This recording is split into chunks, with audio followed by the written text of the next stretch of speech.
ሀና ለአሴርም ሆነ ለእዝራ ምንም አይነት ፍቅር የላትም። ከዚህ በፊትም እያልኩት ነበር። በዛሬው ፓርት እንግዲህ ሁላችንም እንዳየነው እዝራ ከንፈሯን ለመሳም ጠጋ ሲላት በጣም ተናዳና ተበሳሽታ ትታው ነው የሄደችው። ምንም አይነት የፍቅር ስሜት የላትም። ግን እዚህ ላይ እያልገባኝ ነገር አለ። ሀኒቾ እንድትመልሽልኝ እፈልጋለሁ። የት አባቱ ይደርስሻል እንጂ። ቆይ ለእዝራ ቃል የገባሽለት ወይም ደግሞ እስከ ህይወት ፍጻሜ ድረስ አብሬህ እኖራለሁ ብለሽ ቃል ገብተሽለታል አይደል? ታዲያ ከንፈርሽን ቢስመው ምን አዲስ ነገር አለው እንዴ? እንደ አራስ ነብር እኮ ነው የሆነችው። ሰው ፍቅረኛ፣ ሚስት፣ ሁሉ ነገር ልሆን ቃል ገብቼልሃለሁ ብሎ ቆይ ቃል መግባቷን ረስተው ነው እንደገና። ቤተሰብ እናንተ እንደታያችኋት ሀናን እንዴ እንደዚህ አይነት ብሎ ነገር አለ እንዴ? እስከ ህይወት ፍጻሜ ድረስ አብሬ እኖራለሁ ወይም ደግሞ ህይወቴን ፈጣሪ እስከሚወስዳት ድረስ አብሬ እሆናለሁ ብላ ቃል ገብታ ተሳስቶ ነው። እሱ ያኔ አስቦበት ምናምን ሳይሆን ከመውደዱ የተነሳ ተሳስቶ ነው እንግዲህ ከንፈሯንም ሊስማት የነበረው። እሱ ብቻም ሳይሆን ካያችሁ ጽዮን አናደዋለች። ጽዮን እሷን በቀረብካት ቁጥር እና እሷን በፈቀድካት ቁጥር ከኔ በራቅ ቁጥር ለሀና ችግር ይፈጠርበታል ብለዋለች። ይሄ ነገርም ያሳዝነዋል። እሱ ደግሞ እኔ ሀናን እወዳታለሁ፣ አፈቅራታለሁ። እሱ ብቻም ሳይሆን እኔ ለሀና ማለቴ ሀና ጋር የምሆነው ልጠብቃትም ነው ብሏል። በዛም ተናዷል። ምናልባት በዛም ፍቅሩን ለመግለጽ ወይም ደግሞ እሱ ለእሷ ያለውን ቅርበት ለማሳየትም ሊሆን ይችላል። ነገር ግን እሷ በጣም ተናዳ ከቤት ተመልሳ ለምናሴ ስትነግረው ነበር። አልጋ ላይ ብቻዋን ቁጭ ብላ ስለነበረ ምን ሆነሽ ነው ብሎ ምናሴ ሲጠይቃት እንዴ ፍቅረኛዬ እኮ ከንፈሬን ለመሳም ሞከረ ይባላል። ቤተሰብ አረ በጣም ነው የገረመኝ። እሱ ደግሞ ምንም አላላትም እና ማለቴ ንጽህናሽን የሚያበላሽ ከሆነ ወይም ደግሞ ከጋብቻ በፊት ያው ሌላ ነገር የሚፈልግ ከሆነ ለምን አትተይም ነው ያላት። እሷም ይህን ነገር ሳትቀበለው አትቀርም። መሆኗን ለመናገር የተቀበለችው ነው የሚመስለኝ። እዝራን አትወደውም፣ አታፈቅረውም። ነገር ግን እኔ ሆነን ለመናገር እዝራ ራሱ ልቡ እንድሰበር አልፈልግም። ለምን ካላችሁኝ እዝራ በንጹህ ልብ ነው የቀረባት። እዝራ ምንም አያውቅም። ከአሴር ጋር ያላትን ግንኙነትም አያውቅም። ስለዚህ በንጹህ ልብ ነው የቀረባት። ሌላ ጓደኛ አለኝ፣ ሌላ ማፈቅረው አለኝም አላለችውም። እንዳትለው ደግሞ አሴርንም አታፈቅረውም። በነገራችን ላይ ለአሴርና ለእዝራ ያላት ስሜት አንድ አይነት ነው። የፍቅር ስሜት የላትም። እንደዚሁ ዝም ብሎ አሁን እዝራን የሚወደደችው ወይም እስከ ህይወት ፍጻሜ ድረስ አብሬ እኖራለሁ ያለችው አብሯት ስለሚሄድ አብሯት ስለሚመጣ ትሪት ስለሚያደርጋት ቀረቤታው ትንሽ ለየት ያለ ስለሆነ ነው እንደዛ እስከ ህይወት ፍጻሜ ድረስ አብሬ እኖራለሁ ያለችው እንጂ ምንም ፍቅር የሚባል ነገር ከሀና ላይ የለም። ማለት አሴርን አታፈቅሩ፣ አሴርንም ሆነ እዝራን ሁለቱንም አታፈቅራቸውም። ለሁለቱም አንድ አይነት ስሜት ነው ያላት። አሁን እዝራን ላለመተው የተጨነቀችው ቃል የገባችበት ነው። ሀና አንድ ነገር ቃል ከገባች ወይም ደግሞ አንድ ነገር አስባበት ወስና ከገባችበት ያንን ነገር ከጥግ ማድረስ ነው የምትፈልገው። ጀምራ መተው ወይም ደግሞ እንደዚህ በጅምር መተው አትፈልግም። ስለዚህ ያ ነገር ስላነቃት እንጂ አሁን ከእዝራ ጋር ያላት ግንኙነት ጭራሹንም ምንም አታስበውም እኮ እዝራን አታስበውም። እንደውም መጀመሪያ አካባቢ ትንሽ እያሰበችው ነበር። በዛ እሱም ሰላም እየገፋፋቻት ስለነበር እንጂ ለእዝራ ምንም አይነት ከአሴር የተለየ ስሜት የላትም። እንግዲህ ቤት መጣ ለምናሴ እንደዛ ስትለው ነበር። እና ደግሞ የገረመኝ ግልጽነቷ ነው። ሁሉንም ነገር ለምናሴ ትነግረዋለች። ቆይ አሁን እንደው ቤተሰብ እስኪ ልጠይቃችሁ ማለቴ ሁለት ፍቅረኛሞች ወይም ጓደኛሞች አብረው ሆነው ከንፈርሽን ልሳምሽ አለኝ ብላ አንድ ሴት ለወንድሟ ሄዳ ትናገራለች። እንጃ ሼም ነው ብቻ ደራሲው እየተጫወተብን ይመስለኛል እዚህ ላይ። በዛ ላይ ደግሞ ሀናውን ህፃን ልጅ አይደለችም። እንደው ቢያንስ ወደ 20 ዓመት ይሆናታል አይደል እንዴ? እንኳን አይደለም የ20 ዓመት እና የ10 ምናምን ዓመቶቹ አሁን እናትዬ እሳት የላሱ ናቸው። እና ደራሲው ግን ምን አስቦ ነው? ቤተሰብ ምን አስቦ ነው ግን ሀና ምንም እንደማታውቅና ልክ ገና እንደ ህፃን ልጅ አድርጎ ስሎ ወይም አስቧት ፍቅረኛዬ ምንድን ስሙ ከንፈርሽን ልሳምሽ ብለዋለኝ ብላ ለምናሴ መታ መናገሯ። አይ ተው ግን ደራሲው ተው፣ ጥሩ አይደለም። አትጫወትብን፣ አላበዛውም። ለማንኛውም ውድ ቤተሰቦች የሀኒቾ የነን ይመስላል ማለት ነው። እና ለእዝራም ሆነ ለአሴር ምንም አይነት የተለየ ፍቅር ያላት አይመስለኝም። ሲቀጥል ግን እኔ ውድ ቤተሰቦቼ ከእዝራ ጋር ያላት ነገር የሚቀጥል አይመስለኝም። ምናልባትም ከአሴር ጋር የምትሆንበት ወይም ደግሞ ከአሴር ጋር የምትቀጥልበት መንገድ እየቀረበ ወይም መጨረሻቸው አንድ ላይ የሚሆኑ ነው ይመስለኝ። እርግጠኛ ሆኜ ነው የምናገረው። ሲጀመር አሴርና ሀና አንድ ላይ ይሆናሉ። ምክንያቱም ለዝራ ምንም የተለየ ፍቅር የላትም።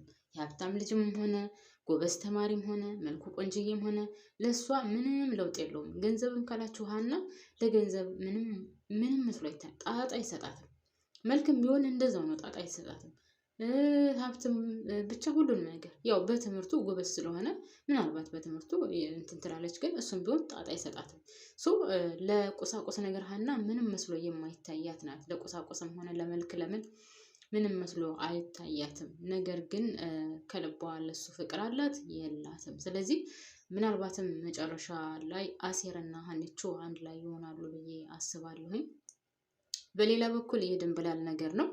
ድንብላል እንግዲህ ውድ ቤተሰቦች ምግብ ሰራርታ ወደ ተምቹ ለመሄድ ስትዘጋጅ ነበር። ምናሴ ልክ እሷ ልትወጣ ስትል ምናሴ ከውጭ ሲገባ ፊት ለፊት ከቻሳ ያለባት ማለት ነው። እሷን በጣም ነበር የደነገጠችው። ከዚህ በፊትም እንደምታስታውሱት ልክ እንደዚሁ ምግብ ሰርታ ልወጣ ስትል ነበር ወይዘሮ ማን ነበረች? አስቴር። ወይዘሮ አስቴር መታባት በጣም እንደዚሁ ደንግጣ አንደበቷ እየተንተባተበ ምናምን፣ ነገር ግን ያው በሽተኛ ልጠይቅ ነው ስላለቻት ወይዘሮ አስቴር ምንም አላለቻትም ነበር። ምናሴ ግን ብዙ ነገር ስለሚያቀና የት እንደምትሄድ ወይም ደግሞ በዛ የተነሳ ከዚህ በፊት ጠይቀዋት አልመለስ ብላ ከአንድ ሁለት ጊዜ ተጠይቃ ይህን ሚስጥር ደብቃ እንደያዘችው ድረስ ስለሚያውቅ ሊፋታት አልፈልግም። የት ነው የምትሄጂው? ወይም አብርሽ ሊሄድ። በነገራችን ላይ ያው ተምቹ አትናገሪ ስላላት ነው እንጂ ምናሴም ልክ ነው። ምክንያቱም ድንብላል ስህተት እየሰራች ነው ከዛ ቤት ተቀምጣ። ኦኬ ከማን ነው ስሙ ከተምቹ ጋር ያላት ግንኙነት ንጹህ ነው፣ ከምንም የጸዳ ነው፣ ደስ ይላል። ግን ሰው ቤት ነው ያለችው አይደለ? ሰው ቤት እስካለች ድረስ ደግሞ እንደፈለገች መውጣት አይደለም ምግብ ተሸክሞ መሄድና ከዛ ቤት እነሱ እስካልፈቀዱላት ድረስ እንደፈለገች መውጣትና መግባት አትችልም። ይሄ በየትኛውም ቦታ ያለ ነው፣ በየትኛውም ዓለም ያለ ነው። ማንም የቤት ሰራተኛ ያው እኛም በአረብ ሀገር የምናየው ነው። እንኳን አይደለም ምግባቸውን ሰርቶ መሄድና ስንት ችግር አለው። ማንም እንደዛ ያደርጋል ብዬ አላስብም። የፈለገ የተራበ እንኳን ቢሆን የፈለገ የተጠማው እንኳን ቢሆን የምታበላው ከነሱ ፍቃድ ውጭ ስለሆነ ማንም ሰው አይቀበላትም። እና እኔ ድንብላል ማለቴ በአንድ በኩል ለተምቹ የምታደርገው ነገር በጣም ያስደስታል። ከተምቹ ያላት ግንኙነት በጣም ደስ ይላል። ግን በዚህ በኩል ደግሞ ወይዘሮ ሜላት ቤተሰብ እያደረገች ያለችው ነገር እኔ 100% ልክ ነው፣ ስህተት ነው። በአጠቃላይ ግልጽነት ስለጎደለው ስህተት የሆነብኝ ለእኔ ግልጽነት ስለጎደለው ስህተት ነው እያደረገች ያለችው ነገር። እውነታውን ተናግራ ከተምቹ ጋር ያላትን ግንኙነት ወይዘሮ ሜላት እውነታውን ተናግራ አሳውቃ ቢሆን ኑሮ ምናልባትም እዛ ራሱ መውሰድ አይገባትም ነበር። ምናልባትም ወይዘሮ ሜላት ያው ብዙ ነገር በሀና ጉዳይ ብዙ ነገር ስላደረጉ እነሱ ቤት መጥቶ እንድበላም ታደርግ ነበረ ወይዘሮ ሜላት። ነገር ግን ይሄ በድብቅ የሚሆን ነገር በጣም ከባድ ነው። ስለዚህ እነሱም ደግሞ ይፈራሉ። ከዚህ በፊት ሜላት ስጠረጥር የነበረው ያው ከባዩሽ ጋር ግንኙነት ይኖራታል ነው። ግን አልሸሹም፣ ዘወር ሆነ ጨዋታው። አሁን ምናሴ ተከታትሎ ሲያያትኝ ከማጋን የተገኘችው ከተምቹ ጋር እና ያሰቡትና እስከዛሬ ድረስ በጭንቅላታቸው ሲዞር የነበረው ነገር ነው እንግዲህ ምናሴ ባይኑ ያየው። የእርግብ ፍቅረኛን አይቶታል ከእሷ ጋር ውሃ ስታሳጥበው ምግቡን ይዛለት የሄደችው የእሱ እንደሆነ በአይኑ በብሌኑ አይቷል። ስለዚህ እቺ ልጅ አሁን ከቤት ስትመለስ ምን ይገጥማታል? ከዛ ቤት ስትገባ ተመልሳ ምን ይገጥማታል ትላላችሁ? ወይዘሮ ሜላት ታባረራታለች። ምናሴ ያው እውነታውን ያየውን ነገር ይናገራል። ምንም አይዋሽም፣ አይጨምርም፣ አይቀንስም። ግን እንዴት ይቀበሏታል? እዛ ቤት ስትመለስ ያባረሯታል። ስትባረረስ ወዴት ነው የምትሄደው? ነው ወይስ ቁጭ አድርገው እውነታውን እንድትናገር ይጠይቋታል?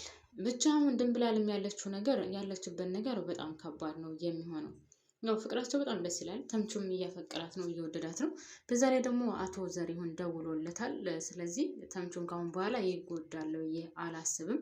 ከእርግብ ጋር ያላቸውን ግንኙነት ወይም ደግሞ ከእርግብ ጋር ያለውን የፍቅር ጉዞ የሚቀጥልበት ይሆናል ብዬ አስባለሁ። ምክንያቱም በከፋውና በጨነቀው ሰዓት እንደዛ ደርሳለታለች። በጣም ብዙ ደስ የሚሉ ጊዜዎች እንደውም ከእርግብ ይልቅ ከእሷ ጋር በድህነት በማጣት ባለማግኘት መሀል ሆነው ብዙ ነገር አሳልፈዋል። እሷም ለሱ ስትል እንግዲህ ይህን ሁሉ ዋጋ እየከፈለች ነው ያለችው። አስባችሁታል?